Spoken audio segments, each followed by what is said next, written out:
My name is Keiran Dent. I'm a Yarranyun man whose family connections and belonging is in the West Kimberley of WA. But I was privileged to be born and raised on Whadjuk Noongar country. In my professional life, I'm the General Manager for Wandjina Aboriginal Corporation. My mission in life is to promote the healing and empowerment of Aboriginal communities and for all children and families to be safe. I wanted to be an agent of change for the 16 Days in WA campaign because family and domestic violence disproportionately affects Aboriginal women and children.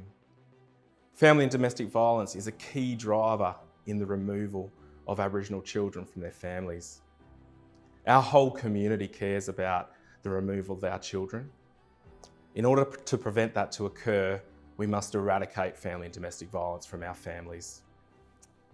I model respect in everyday life by treating all people with dignity and care, by being warm and kind, no matter the situation.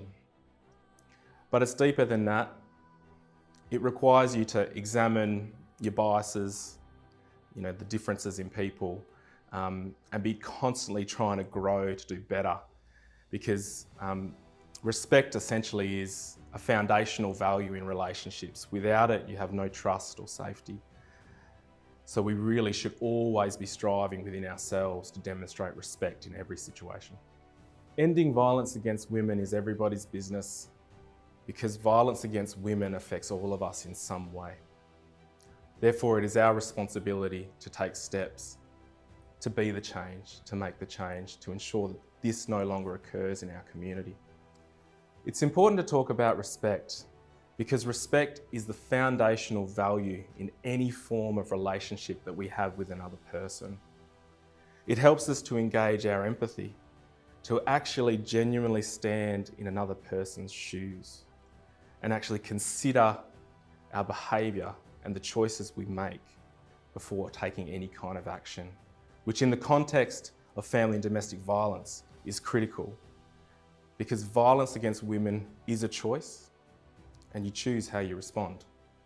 In my professional and personal life, I've observed the impacts of family and domestic violence on women, children, and communities.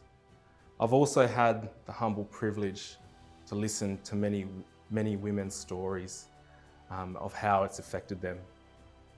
So rather than to stand here and talk about why I need to be the change or something I've done to make the change, I really want to honour and acknowledge the acts of resistance and survival that all those women have made to keep themselves and their children safe.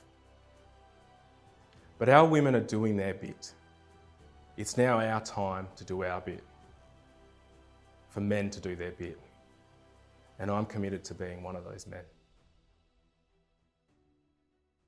Ending violence against women, it's everybody's business.